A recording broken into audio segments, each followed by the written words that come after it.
believe nothing you hear, and only one half that you see.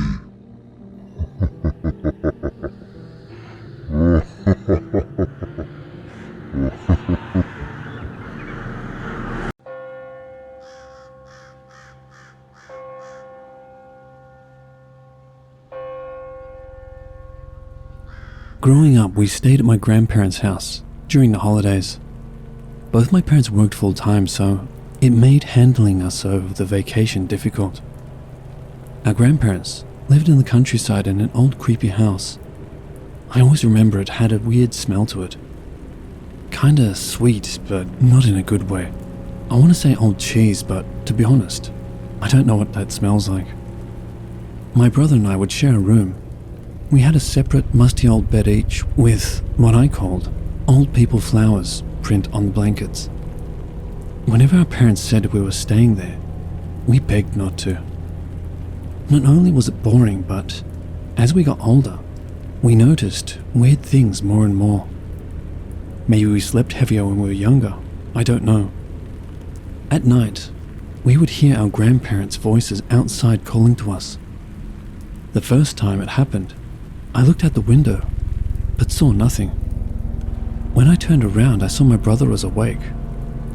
"I hear them too," he whispered, eyes wide. I hurried back to bed and put my blankets over my head. After that, we started hearing knocks from inside the walls at night. Never more than one at a time though. So, thinking back, this wasn't paranormal? Here's one event I remember quite clearly. My brother and I were a little older by now, and my grandparents let us stay up a little later to watch TV or read or whatever. They always went to bed around 8 p.m. and told us that we had to be in bed by 9 to 9:30. Being a little rebellious, we always stayed up until around 10 or even later after we figured out that they slept like logs. Anyways, we were staying up watching TV in the living room. I was lying down on the old brown sofa, and my brother was sitting on the floor, leaning against it. We then hear a knock behind us. We both kind of jump because of the silence of the house and the suddenness of the knock. But when nothing further happens, we settle back down into watching TV. Then, we hear another knock off to the left of us, on the wall we were closest to. Then I hear my grandfather's voice calling out to me from outside. Then another knock, this time from the TV stand. We ran so fast to our bedroom we didn't even turn off the TV. We dove under our covers and pulled the blankets over our heads. Unfortunately, the knocks and voices followed us, but somehow we fell asleep. We awoke to our grandfather yelling at us for leaving the TV on all night and wasting his money.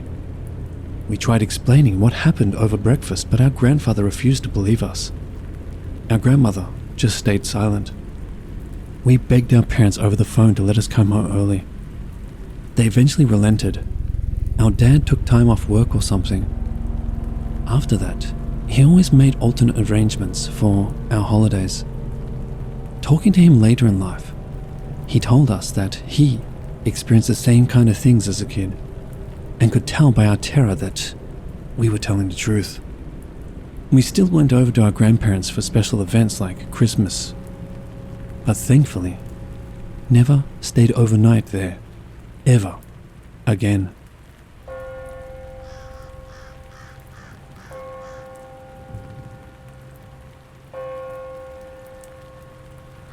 In my teens, when I lived with my parents, we would all hear a mimic off and on for years. Even my older sister said she experienced it before she moved out. I'd be playing video games with my door closed, and on more than one occasion, I've heard my mum call my name from down the hall. I would immediately pause the game and crack my door open, and my mum wouldn't be standing there. I'd search through the house, and of course she'd be sound asleep in her room, as she stopped in to say goodnight hours ago. After a while I got used to that trick, so the next time I heard what I thought was my mum's voice, I'd ignore it and wait. If it really was her, I could tell if she entered the hallway by watching the light from the crack under the door from my bed, because real mum would make her way to my room. If I didn't see those shadows, I knew it wasn't her. Only a handful of times have I heard any one of my other family members' voices while I was the only one home. When I was like 10, I rode the bus home from school and would often beat my parents home. I'd sit up in the front room and do my homework while I waited for them to get back home. Nokia bricks were a thing, so I'd give them a call and say I made it home. I would get focused on my homework or daydreaming or whatever, and I'd hear my mum or dad call out that they were home from the same hallway by my bedroom. There was a door to the laundry room and garage halfway down the hall. Only the problem was that I did not hear the loud garage door or garage entry door open or shut, just a sudden spontaneous voice out of nowhere. My dog would hear the voice too. It would bark and then show visible confusion and then growl. My mum would also regularly pop into my room or wherever I was and ask if I called her or if I said something. The answer was mostly no. She would also pop in with an answer to an irrelevant question a mimic apparently asked on my behalf. On occasion, I'd catch Mum respond to a mimic's voice that I did not hear. Even I'd do the same. Mum would also tell me she heard my voice and my dad's voice when she was getting ready for bed or deep into the night.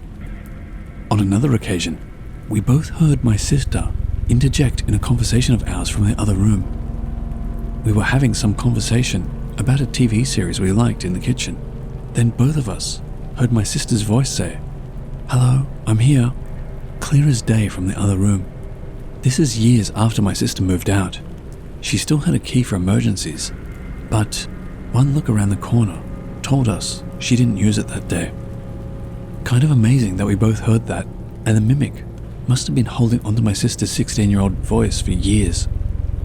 The most disturbing aspect of the mimic was that I felt it could distort or alter our speech in real time, as if it was speaking through a curtain that was between us.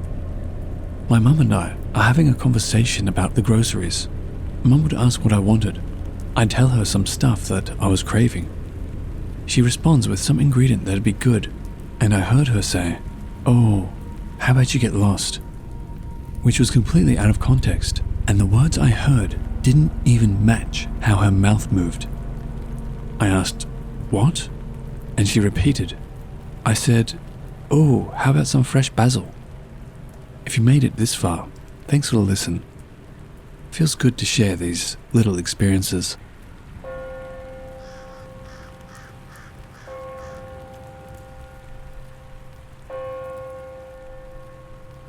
Okay, so back in the spring of 2006, I was a 10-year-old girl living in Idaho. My family weren't rich, not even really well off. On holidays, my parents would send us to our auntie's place because she had time off due to being a teacher, and my parents both worked full-time. There were 3 of us kids, myself included. Unfortunately though, my auntie was single at the time and only had one small spare bedroom. When I mean small, I mean it was probably only intended for storage. A single bed barely fit in it.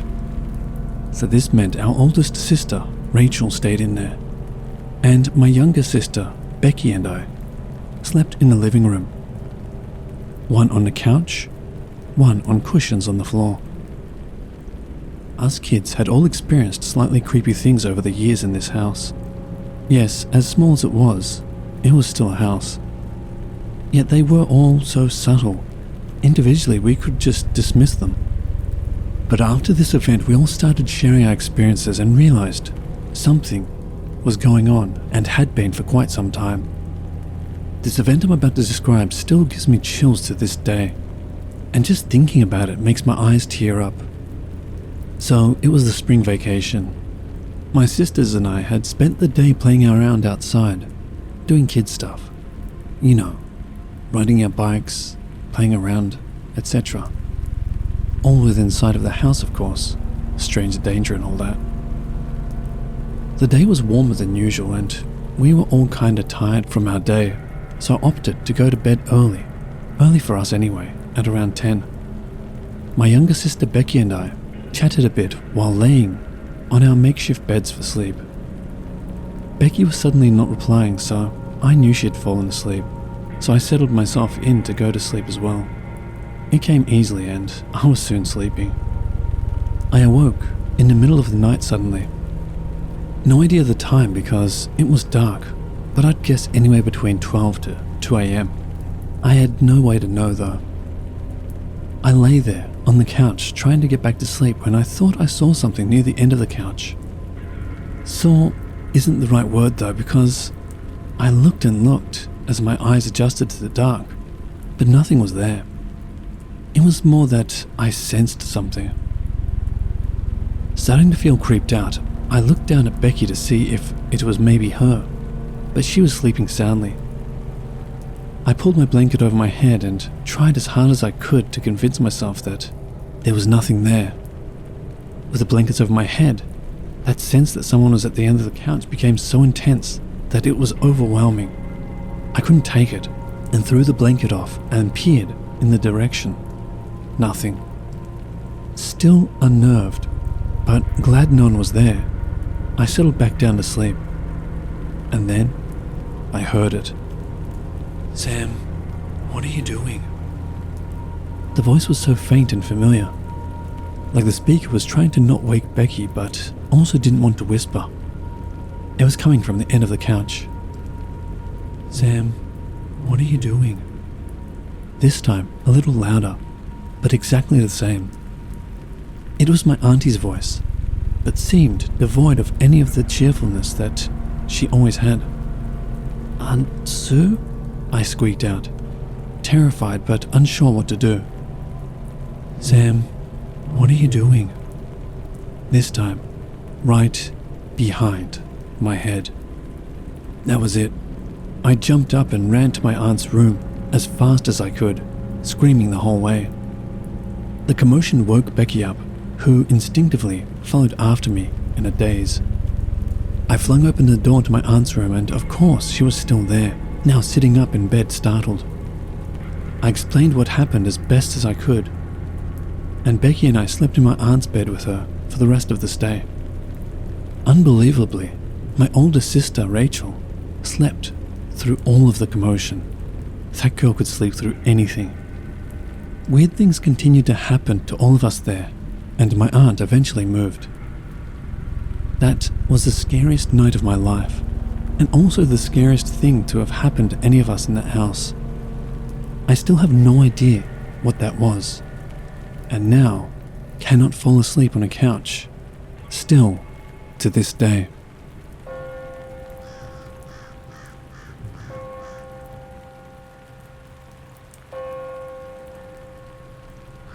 One summer, my dad was home for a few weeks to fix the roof on one of the buildings on our property. I was in a bad place health-wise, so I was mostly in the house, crocheting and watching scary movies. One day, it was pretty windy. It's usually windy here, but it was rattling the windows and making a lot of noise. Clearly not a great day to be on the roof. So my dad had promised that he wouldn't get up on the ladder and just do some other yard work. I'd grown tired of whatever I'd been watching, and so I had the TV off and was focusing on my crocheting. My dad hadn't been back to the house since lunch, but he had said he would probably just lay in a hammock and read for a bit. I suddenly heard him scream my name. His voice for sure, with his unique accent in a terrified tone. My name is Vanessa, so it wasn't something indistinct or easily misheard. I was worried he had gotten on the roof and lost the ladder, and that he was hanging off the roof and calling to me in terror. So I ran as fast as I could, straight into him, around the back of the house. He had a terrified look on his face, and he was out of breath like he had been running too. He asked me what was wrong. I said I'd heard him scream my name, so I assumed he was in danger. He said he'd heard me screaming in fear as if I were hurt or in danger. Now, be cool about this. I call my dad Daddy. Anyway, Daddy does not sound anything like Vanessa. Like, not at all. And we had both hurried, so it had been at the same time that we had both heard the screams, and in each other's voices. For weeks, we tried to debunk this occurrence, We rattled the loose windows, creaked doors, listened to the tree branches when it was windy. Nothing came close.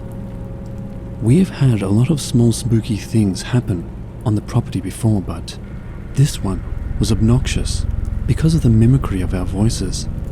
We can't figure out why it happened. If it was a ghost, demon, whatever. What was it trying to accomplish? Was it just pulling a prank? Either way, we still check out any weird stuff, and don't let this instance of mimicry lead us to assuming it's a trick instead of an actual emergency.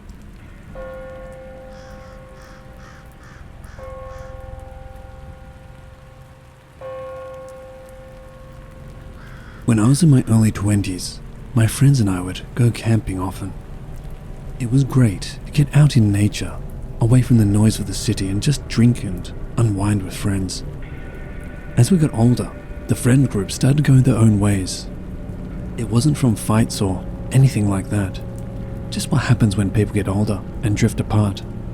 People getting job opportunities in different parts of the country, having kids, you know, that kind of thing. I was around 28 years old and was feeling the call of the wild again, so to speak. I suggested to my boyfriend, now husband, to go camping next chance we got. But having grown up in the city and never having gone camping, he was extremely reluctant. We'll call him Steve for privacy. So Steve and I came to a compromise. Rather than go tent camping, we would get a cabin, you know, just ease him into the wilderness. I checked around online and found one that looked decent at a reasonable price, but also far enough out of the city to give you the camping experience. Campfires, marshmallows, drinking on the stars, hiking, that kind of thing. It was late fall when we set out. I always preferred camping in fall, and although late fall was a little cooler, I figured we would be in a cabin, so Steve shouldn't be too uncomfortable. We packed everything we would need for the weekend and drove to the cabin. After about 2 hours of driving, we arrived. We picked up the keys from the office and proceeded to the cabin. It was amazing. The cabins at that campground were spaced out a lot, so there was more privacy. The woods surrounding us were dense, and you could smell that forest smell. The cabin itself was that rustic log cabin style and well maintained. It was perfect. We unpacked and got settled. Went for a short hike around the lake, which wasn't too far away, and then came back for dinner. Steve cooked up some steaks, and I went to go get some firewood for the campfire. It wouldn't be a proper camping experience without marshmallows and drinking next to the campfire, would it? I started the campfire, and we ate dinner. After, we went out to drink some beers under the stars and roast marshmallows on a campfire. Steve was starting to really warm to the whole camping thing. I was happy. We went to bed after a couple of beers, tired from the busy day. I woke up at around 1 a.m. to go to the bathroom. After I finished and was heading back to bed, I heard something strange. There was a scratching at the front door. I paused and listened for a bit. Thinking it was just an animal, I started to continue to bed. Then, I heard something which my brain just could not comprehend. I heard a voice from where I heard the scratching. But it wasn't just any voice. It was Steve's. I couldn't quite make out the words. It just sounded like nonsense. Eventually I could make out, Hello? and Are you there? as these were repeated again and again. But they always sounded exactly the same, like it was a recording or something. I almost went to the door, but a feeling of intense dread held me back. I was kind of frozen in place. I managed to free myself and went to check to see if Steve was still in bed. He was. What the hell? Not knowing what to do, I shook him awake and tried explaining as best I could. I was so shaken up, I couldn't really explain myself properly though. Steve could see the terror in my face and knew something was wrong. He went to the front door and turned the light on. Looking out the window, he saw nothing. He also heard nothing. Whatever it was had moved on. Was I just imagining things? Steve came back to bed and comforted me. I gradually drifted back to sleep. In the morning, over breakfast, I explained what happened to him. As I told him the story, his face visibly paled. When you were outside getting firewood and making the fire yesterday, I thought I heard you calling me from the bedroom, he said. I didn't say anything because I didn't want to worry you and make you think I wasn't enjoying myself. I didn't know what to say. I wanted to make a possible reason, but something similar happened to me too. Maybe we were both just exhausted from the drive, and the day's activities was the best I could come up with. We both agreed to put it out of our minds and try to enjoy the day.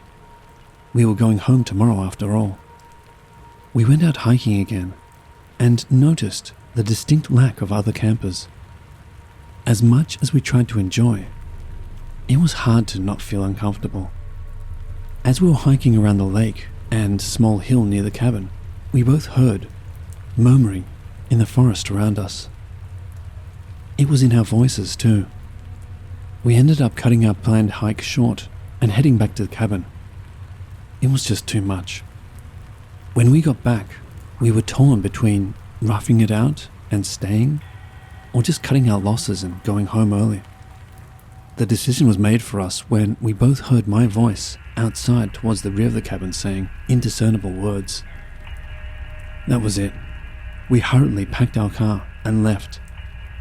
I cannot express the terror of hearing our own voices, but not seeing the source. We returned the key and left without a word. The owner didn't even seem surprised. After that experience, I don't know if I will ever be able to convince Steve to go camping again. And I'm not sure I'd want to.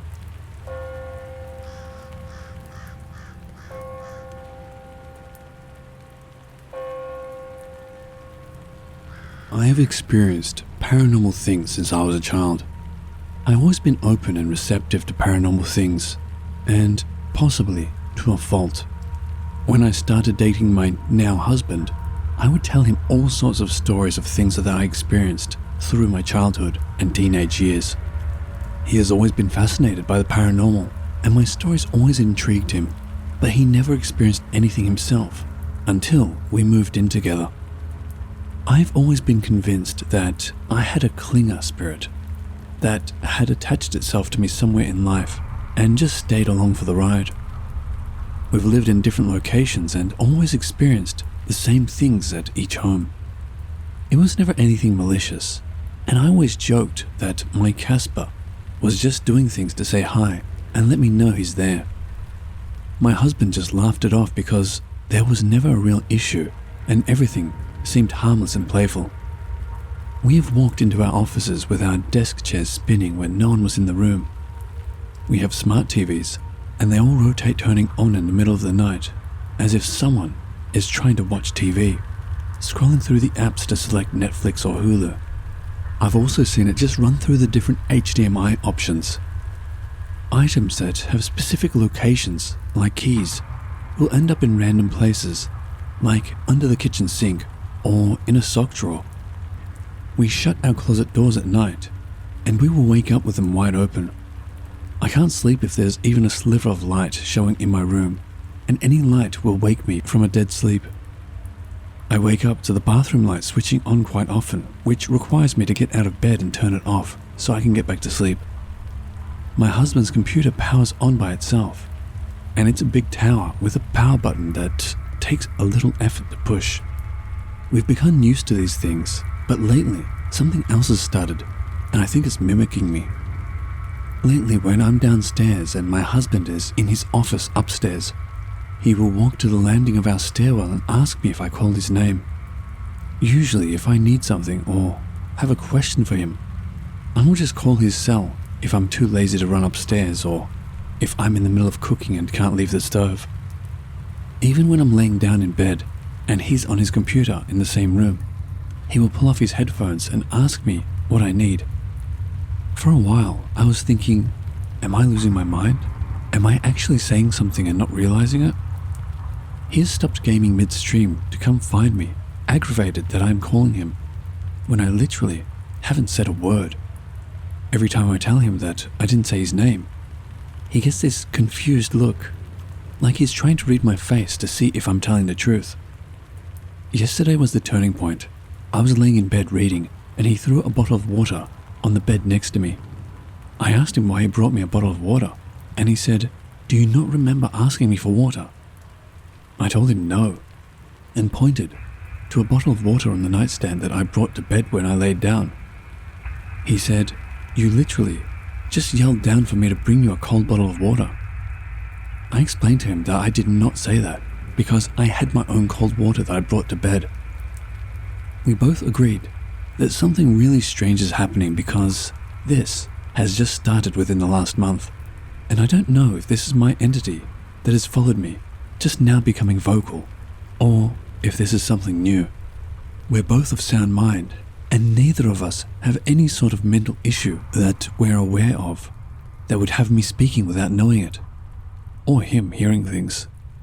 Aside from extreme annoyance, is there a real cause for concern?